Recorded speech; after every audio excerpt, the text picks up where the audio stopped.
और जो तमाम कदम आप उठा रहे हैं, अभी भी एक बहुत बड़ा फासला है जो असल आंकड़े हैं इन मजदूरों के और जो कदम आप उठा रहे हैं, फिर भी ये सड़कों पर दिख रहे हैं।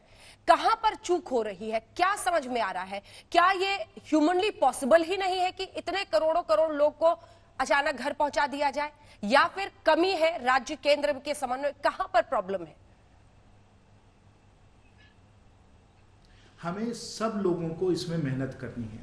देखिए, जहाँ तक राहत का मामला है, जैसे मैंने कहा कि शहर में जनधन के द्वारा, पेंशन के द्वारा, राशन के द्वारा जहाँ जहाँ लोग हैं उन लोगों को हम लोग राहत पहुँचा रहे हैं। और शेल्टर कैंप में और जो हम लोगों ने व्यवस्थाएं की हैं उसमें से, जैसे माननीय वित्त मंत्री जी ने कहा है, 11,000 करोड़ हम लोगों ने खर्चा भी किया है, लोगों को हम लोगों ने राहत पहुँचाई है। और जैसे अभी मनीष जी बता रहे थे कि करीब 11 करोड़ अगर प्रवासी मजदूर हैं तो बहुत सारे आज के समय शहर में हैं क्योंकि उनको राहत मिल रही है।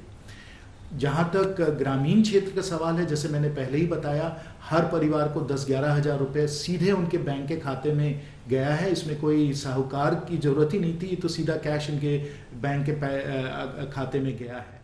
और साथ साथ नरेगा की भी हम लोगों ने उपलब्धि दी है। जिसको जितना काम करना हो ग्रामीण क्षेत्र में, नरेगा के द्वारा वो लोग कर सकते हैं। 202 रुपये का अब हम लोगों ने उसका दिहाड़ी कर दिया है, तो वहाँ भी लोगों को कैश सीधा उनके बैंक के खाते में मिल रहा है। तो राहत पैकेज तो पूरी तरीके से हम लोगों ने इसकी व्यवस्था करवा दी है। लेकिन अब दुखद बात तो ये है ना कि लेकिन अभी भी आम जनता में कई विषयों पे बहुत भ्रम है, संदेह है और उनको डर भी है कि कहीं कोरोना बीमारी उनको ना ले जाए। और अगर उनको रहना भी है, कहीं भी रहना है, तो आज वो सुरक्षित ग्रामीण क्षेत्र में है। तो ये एक बड़ा मतलब आप समझिए कि एक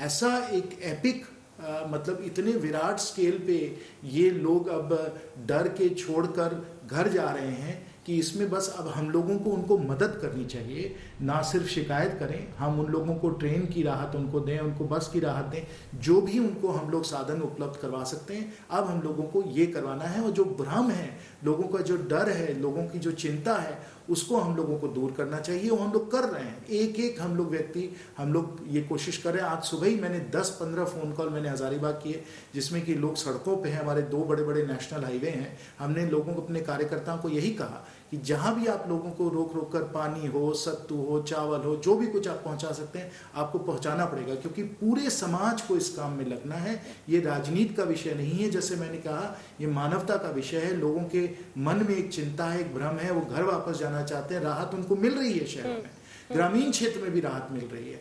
हम लोग उनको ट्रांसपोर्टेशन की भी हम लोग उनको सुविधाएं दे रहे हैं। लेकिन जो उनके मन में जो है उसको भी हम लोगों को दूर करना है। वो सिर्फ एक कोई हम लोग सरकारी तौर पे से नहीं कर सकते हैं, इसे सामाजिक तौर पे हमें करना पड़ेगा। मैं निवेदन करूंगा मनीष जी से, मैं कांग्रेस के सब अपने मित्रों से, और चाहे वो विपक्ष में हो, चाहे हमारे कार्यकर्ता हो, सब लोगों को अब इस काम में लग जाना है। क्योंकि लोगों में जो अभी डर है, उस डर को हम लोगों को हटाना है। सब साधन उपलब्ध हैं, उनकी सरकारें भी दे रही हैं, हमारी सरकारें भी दे रही हैं। हमें लोगों की चिंताओं को दूर करना है, जहां है उनको वहीं राहत पहुंचाना है। और ये हमारी पार्टी, हमारी सरकार पूरी तरीके से कोशिश कर रही है। एक जवाब मैं आगे लेकर ही आगे बढ़ूंगी। मनीष जी ने जो एक सवाल पूछा कि क्या बसों और ट्रेनों के ऐलान में देरी हुई, इस सवाल का जवाब।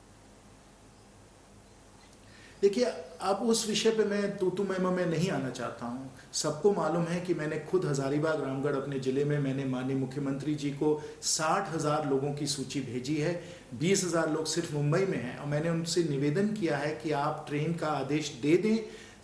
राज्य सरकार तैयार है, रेल मंत्रालय तैयार है, सिर्फ झारखंड सरकार आदेश दे, चिट्ठी लिखे और उनकी व्यवस्था, क्वारंटीन का कैंप कर ले, तो जो 60,000 लोग हजारीबाग, रामगढ़ के हैं, वो वापस झारखंड लौट सकते हैं। वैसे ही 6 लाख और लोग हैं जिन्होंने सूची दी हुई है, झारखंड के सरकार के पोर्टल पे दी हुई है। लेकिन जब तक झारखंड सरकार ट्रेनों के लिए आदेश नहीं देगी तो वो ट्रेन नहीं चल सकती। ठीक है, यही से वो अगला सवाल ने कह दिया है कि ट्रेनें तैयार हैं, सब कुछ तैयार है।